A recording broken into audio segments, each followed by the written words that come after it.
네, 안녕하세요. 할 줄 아는 것이 없어서 하고 싶은 문화에 대해 연구하고 있는 남자, 컬처리스트 신용의 인사드립니다. 동안 글로벌 문화의 제6강, 영화에 나타난 4차 산업혁명 문화 코드에 대해서 알아보도록 하겠습니다. 최근의 영화 트렌드를 알아보도록 하겠습니다. 영화 모탈 컴뱃, 격투게임, 그대로를 영화에 담다. 자, 잔인한 청불 액션이고요. 상징적 요소인 페이탈리티, 이 잔인함을 스크린에 그대로 구현했다고 합니다. 스콜피온 대 서브제로, 이 두 명의 결투가 이 영화의 백미죠. 게임 제작사 미드웨이에서 1992년 발매한 아케이드 게임 모탈 컴뱃은 게임성보다는 디지타이즈 실사 캐릭터를 사용한 독특한 비주얼과 강한 폭력성이 화제가 되면서 캡콤의 스트리트 파이터 시리즈에 버금가는 인기를 누린 대전 액션 게임입니다. 지금까지 외전을 제외하고 11편까지 제작된 모탈 컴뱃 시리즈는 이미 1995년에 이벤트 호라이즌과 레지던트 이블로 유명한 폴 W.S. 앤더슨 감독에 의해 실사 영화로 제작되었습니다. 게임이 영화된 가장 성공적인 사례 중 하나로 평가받는 예전의 작품 모탈 컴뱃은 테크노 신드롬 등 영화에 삽입됐던 오리지널 스코어가 아직까지 큰 인기를 얻고 있을 만큼 음악적 완성도도 뛰어납니다. 저도 아직까지 귀에 울리는 것 같습니다. 사이먼 맥커이드 감독이 연출한 새로운 모탈 컴뱃은 기존 작품의 리메이크 작품이 아닌 리부팅 작품이라 할 수 있습니다. 자, 이 영화는 오리지널 캐릭터인 콜을 등장시키며 새로운 짜임새로 이야기를 꾸려나갑니다. 초반에는 콜을 전면에 내세우는 듯 하지만 막상 중반 이후 이야기의 주도권은 다른 곳으로 넘어갑니다. 관객의 시선을 가장 사로잡는 것은 레이저 빔을 쏘는 케이노도 무쇠팔을 휘두르는 잭스도 아닌 숙명의 라이벌 서브제로와 스콜피온의 대결이기 때문입니다. 자, 복수심에 불타는 스콜피온과 얼음처럼 냉혹한 자객 서브제로가 펼치는 숨막히는 죽음의 결전은 이 영화에 등장하는 여러 액션 장면 중 최고의 백미라 할 수 있습니다. 특히 스콜피온 역에는 80년대부터 다수의 시대극 영화에 출연하며 액션 배우로 활약해온 사다나 히로유키가 캐스팅됐습니다. 영화 전체를 통틀어 가장 비중 있는 액션을 보여주며 존재감을 빛내고 있습니다. 이 영화는 이야기 구성이나 사건 전개 개연성 면에서 높은 완성도를 보여준다고 말하기 어렵습니다. 어디까지나 게임 같은 액션을 보고 즐기기 위한 킬링 타임용으로는 충분히 만족할 만한 영화입니다. 마블 시네마틱 유니버스 작품들처럼 거대한 예산이 투입돼 완성된 스케일은 아닐지라도 충분히 만족스러운 타격감 넘치는 격투 액션을 보여주고 있습니다. 원작 게임의 필수적이며 상징적 요소이자 이 영화가 청소년 관람 불가 등급을 받은 이유인 페이탈리티 액션 구현은 시각적으로 잔혹하지만 액션 영화라는 장르 특성상 슬래셔 무비처럼 공포감을 유발하는 편은 아닙니다. 오히려 오랫동안 원작 게임을 즐겨왔던 팬들에게는 충실한 재현으로 평가돼 더 환영받을 만한 부분이라고 할 수 있습니다. 이 영화에 나오는 중심 철학인 페이탈리티는 무엇일까요? 사전적 의미로는 치명타라고 할 수 있는데요. 이 영화의 특성을 나타낸 것이 페이탈리티라고 할 수 있습니다. 또한 슬래셔 무비란 어떤 영화일까? 슬래셔 무비란 정체 모를 인물이 많은 살인을 저지르는 끔찍한 내용을 담은 영화를 말합니다. 자, 이 영화는 후속 작품에 대한 단서를 명백하게 남기며 마무리하는 후반 부분은 이 작품을 만족스럽게 본 팬들에게 큰 기대감을 안겨줄 것입니다. First learned about this 7 years ago. On a mission in Brazil to capture a wanted fugitive. When we got there, they tore through our unit in seconds.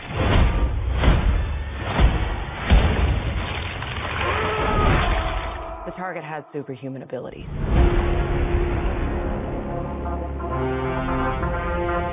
It had the same marking you do, Cole. It's the birthmark. What do you mean? He was born with it. Not a birthmark, Cole. Means you've been chosen. Throughout history, different cultures all over the world reference a great tournament of champions. That dragon marking? I think it's an invitation to fight for something known.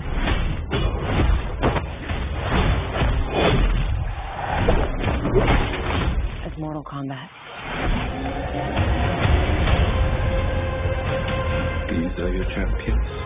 And Sonya. That's Kano. I'm Liu Kang. Name's Johnson. Kung Lao. Lord Raiden. The fate of Earth is in our hands. No matter how many of my people you put in the ground, we will not fail. Kill them.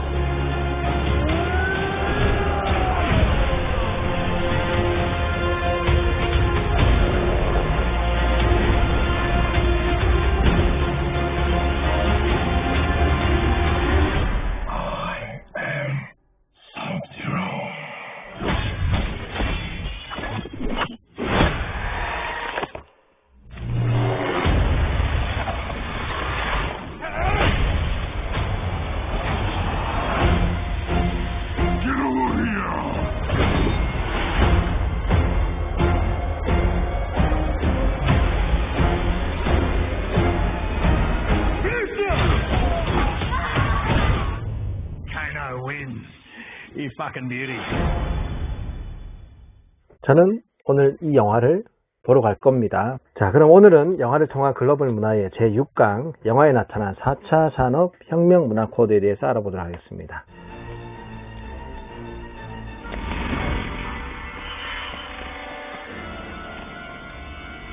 Where are you going? Another way. Always another way.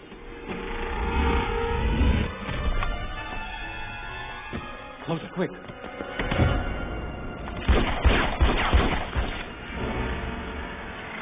Could we move along? Run!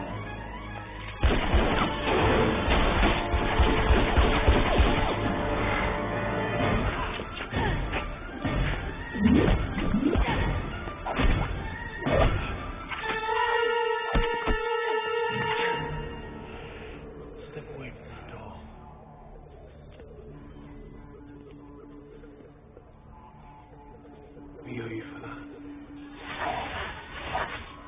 Just like you. Drop your weapon.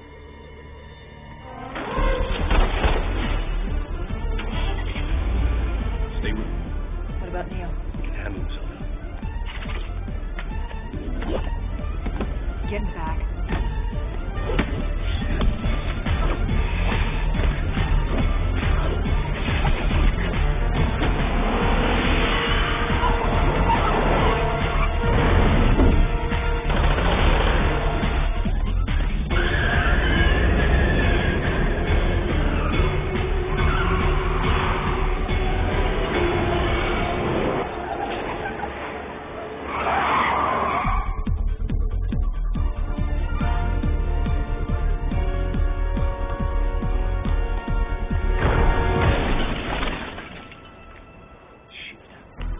Operator. Link, where am I? You're not gonna believe this. You're all the way up in the mountains.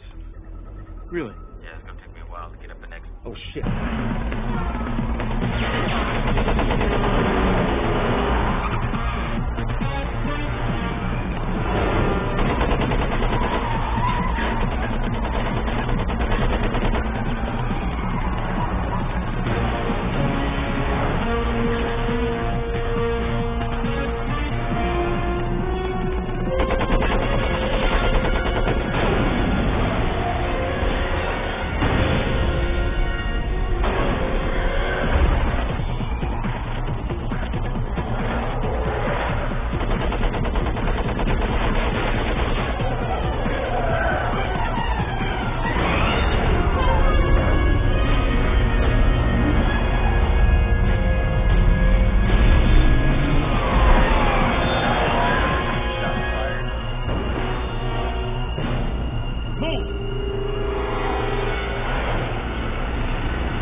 영화 매트릭스는 기계와 인간의 갈등 관계를 넘어 공존의 가능성을 과제로 제시했습니다.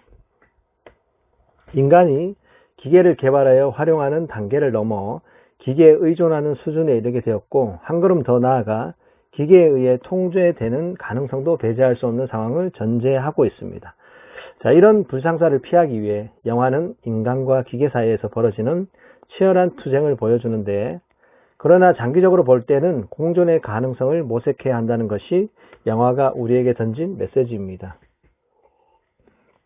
미래의 기계는 단순히 생산 혹은 이동 수단만이 아니라 인간이 생존을 위해 협업의 대상으로 인지해야만 하는 시대를 영화적인 상상력으로 보여주었다고 생각합니다. 곧 인간과 기계의 공존은 오늘 우리 시대에 매우 중요한 화두입니다. 인간과 기계의 공존과 협력 관계는 오늘날 특히 트랜스 휴머니즘을 통해 어느 정도 구체화되고 있습니다. 트랜스 휴머니즘이란 인간이 과학과 기술을 이용하여 신체 및 정신 기능을 보완함으로써 능력의 한계를 극복할 뿐만 아니라 기술의 영향력과 잠재적인 위험과 관련된 윤리적인 문제 등을 연구하는 철학적인 운동을 가리킵니다. 여기서 주목받는 기술이 디지털 기반의 생명과학 기술입니다. 600만 불의 사나이, 소머즈, 로보캅, 아이언맨, 그리고 아바타 등에서 볼 수 있듯이 사고로 신체의 기능을 상실한 사람들에게 생체 기계를 통해 기능을 보완할 뿐만 아니라 초인적인 기능을 수행할 수 있게 한다는 것은 영화적인 상상력을 통해 이미 익숙해져 있는 상태입니다. 포스트 휴먼의 한계는 이미 바이센터니얼맨에서 잘 보여주었다고 생각하는데, 이 영화는 포스트 휴먼을 지향하는 시대적인 흐름과는 반대로 로봇이 인간이 되길 바라고 그것의 실현을 위해 노력한다는 이야기를 담고 있습니다. 엑스맨 시리즈 중 하나인 영화 로건에서는 유전자 조작을 통해 혹은 약물을 사용하여 아니면 사이보그를 통해 통제 가능한 강력한 군인을 만들려 합니다. 이처럼 여러 영화들은 한결같이 경쟁력과 전투력에서 우위를 차지하려는 노력이 어떤 불행한 결과로 이어질 수 있는지를 보여줍니다. 영화 엘리시움이 폭로하고 있듯이 이 땅의 천국은 어쩌면 고가의 의료시술을 받을 수 있는 사람들에게 주어진 특혜로 여겨지지는 않을까요? 자, 디스트릭 9과 채피에서 볼 수 있듯이 인간은 인종적, 성적, 종교적, 기계적인 타자에 대한 폭력을 행사해 왔습니다. 혹성 탈출, 반격의 서막이 인류에게 던지는 화두를 간과해서는 안 됩니다. 다시 말해서 동물에 불과한 유인원이 인간에게 학습하는 능력을 배운 후에 인간과 공존의 삶을 살길 포기하고 독립적인 삶을 살 뿐만 아니라 심지어 인간에게 적대적인 세력으로 변화한 중요한 이유는 그들에 대한 인간의 폭력 때문이었습니다. Right on it.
자, 미래적 사실주의라는 말이 있습니다. 미래가 되면 지금 상상했던 모든 것들이 현실이 되는 순간 그것들은 더 이상 놀라운 것이 되지 않기 때문입니다. 영화 써니를 보면 이런 말이 나옵니다. 나중에는 길에 다니면서 전화를 받는데 나중에는 물도 사 먹을 거야. 그때 그 말을 듣던 친구들은 웃기는 소리 하지 말라고 놀립니다. 그러나 지금은 사실이 되었습니다. 미래적 사실주의입니다. 길거리 다니면서 핸드폰으로 다 통화를 하고 이제 물도 안 사 먹는 사람이 거의 없습니다. 자, 이처럼 영화에 나왔던 신기술들이 현재 상용화된 것이 아주 많습니다.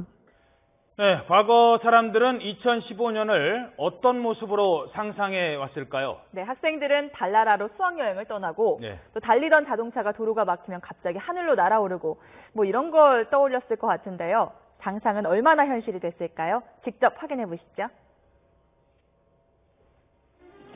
네, 타임머신을 타고 2015년으로 가서 벌어지는 일을 그린 영화죠. 백투더 퓨처. 이 영화를 보면은 알 수 있을 것 같습니다. 자, 네. 그 안경을 쓰고 있네요. 네, 기묘한 모양의 전자 안경을 쓰고 다니는 주인공들.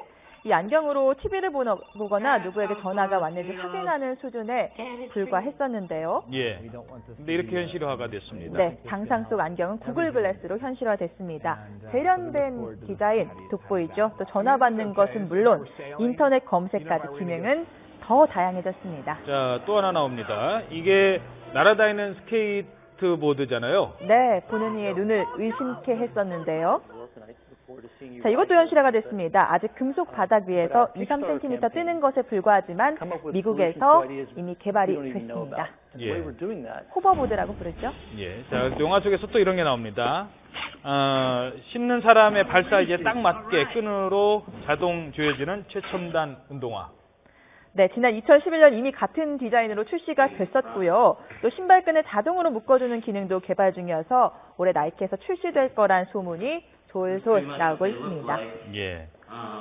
자, 이번에는 2000년대 생활상을 예측한 35년 전의 만화를 보도록 하겠습니다. 네, 손에 작은 TV를 들고 시청하는 모습이 보이는데요. 걸어 다니면서 혹은 달리는 지하철 안에서 이 DMB를 볼 수 있는 시대가 된 지 벌써 10년이 다 되어가죠. 예.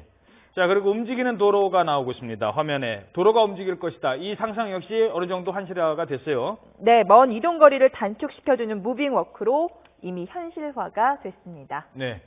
자, 영화 속에서 상상으로 그려졌던 2015년, 그 상상에 불과했던 것들은 이미 많이 현실 속에서 이루어지고 있습니다. 네, 올해는 또 어떤 깜짝 놀랄만한 기술들이 등장해서 세상을 바꿔갈지 기대됩니다. 지금까지 뉴스콕이었습니다.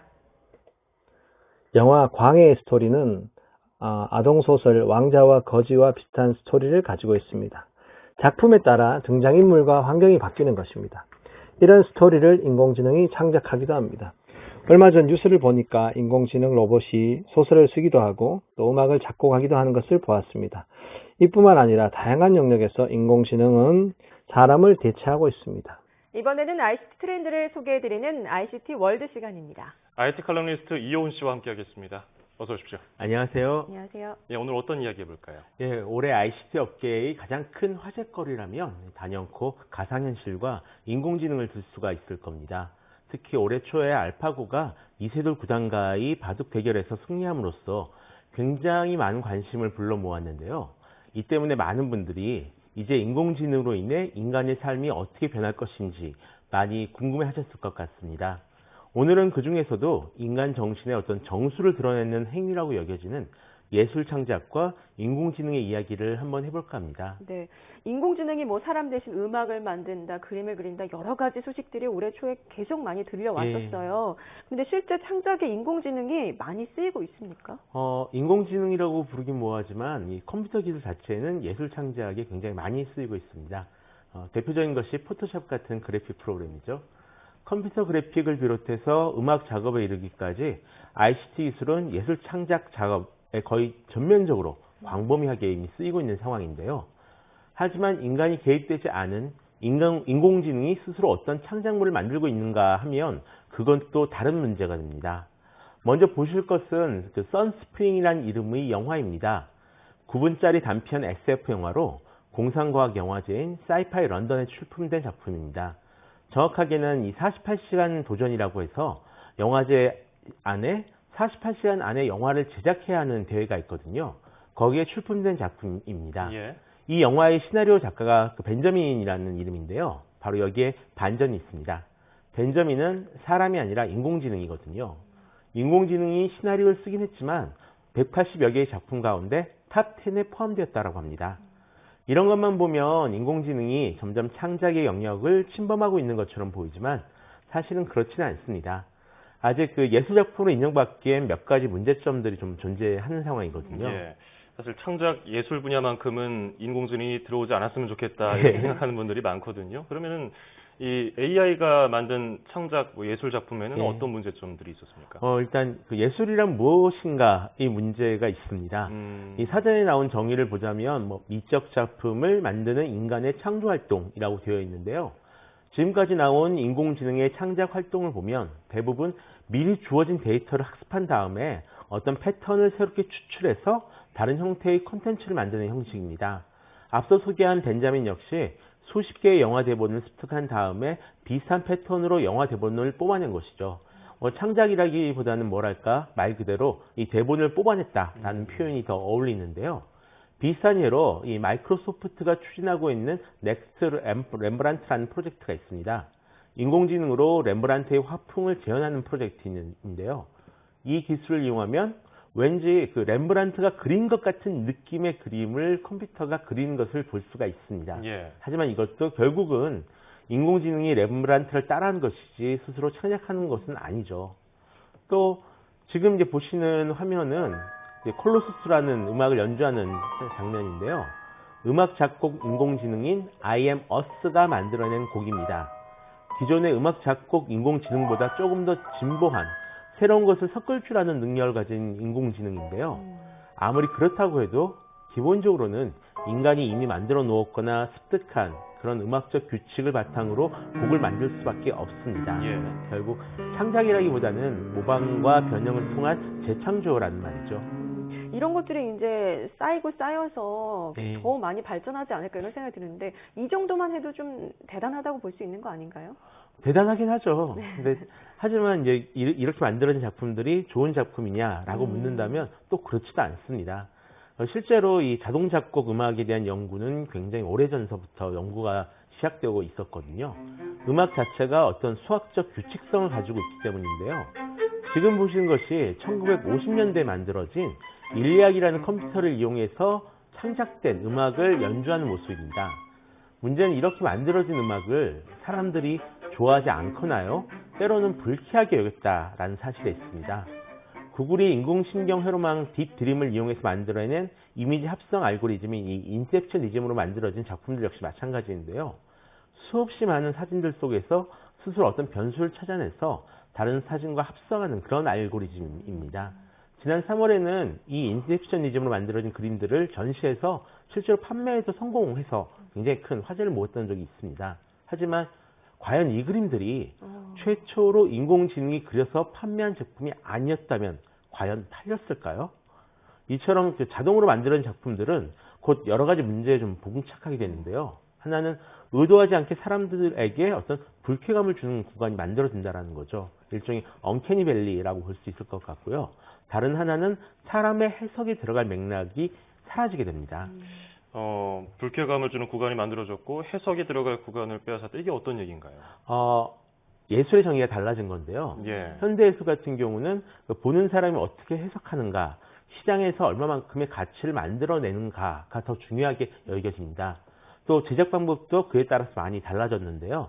수십 명의 스태프들이 함께 작업을 하기도 하고요. 아예 작가가 생각한 작품을 스스로 만들지 않고 그냥 주문 제작하기도 합니다. 예. 이걸 거꾸로 생각하면 예술 창작이라는 면에서 인공지능은 어떤 가능성을 가지고 있기는 하지만 과연 사람들이 그걸 예술로 인정하겠는가 하는 거죠. 아무리 멋진 그림이라도 사람들에게 작품으로 받아들여지지 않는다면 다 이게 소용없는 일이거든요. 예. 그런 면에서 앞으로 예술을 하고 싶은 사람들에게 분명히 AI가 좋은 도구가 될 수는 있겠지만 예술 창작 그 자체는 앞으로도 좀 어렵지 않을까 보고 있습니다. 아마 어떤 분야든 인공지능이 어떤 도구로서 잘 활용됐으면 좋겠지. 이게 뭐 창작 그 자체를 해서 나의 직업까지 가져가는 그런 일은 벌어나지 않았으면 좋겠다는 생각도 많이 할 것 같은데요.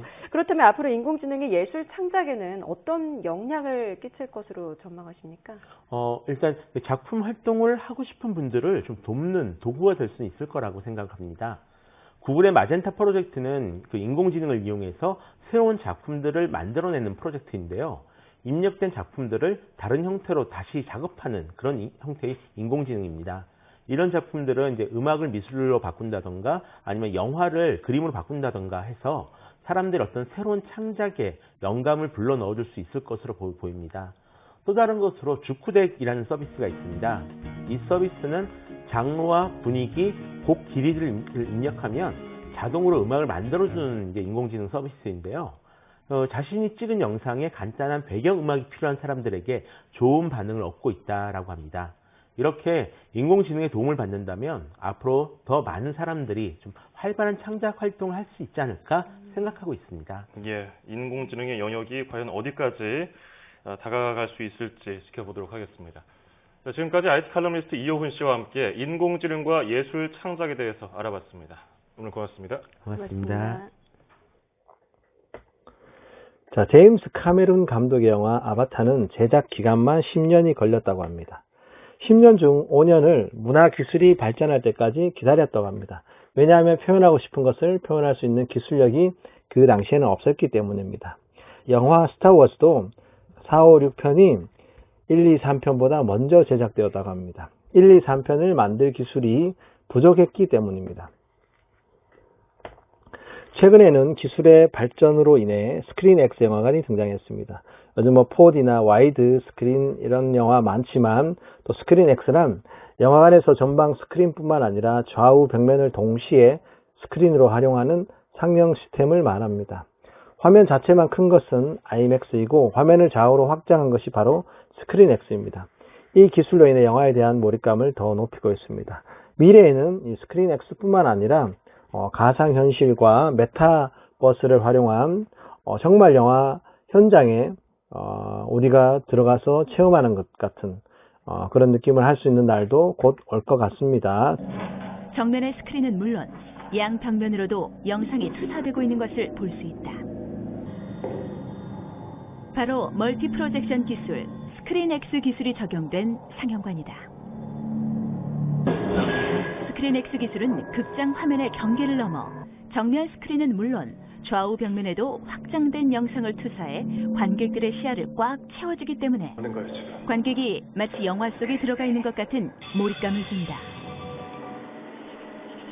기존의 D자 구조의 영화관 모양을 그대로 유지하면서도 그 안에서 영상의 품질은 최대치로 끌어올릴 수 있다는 점.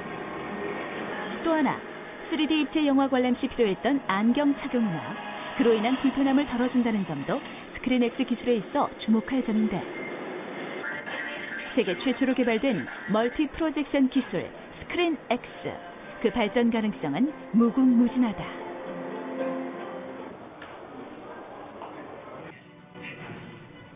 전후, 좌우, 상하로 움직이는 모션 체어로 대표되는 환경 효과 기술은 4DX 기술의 핵심.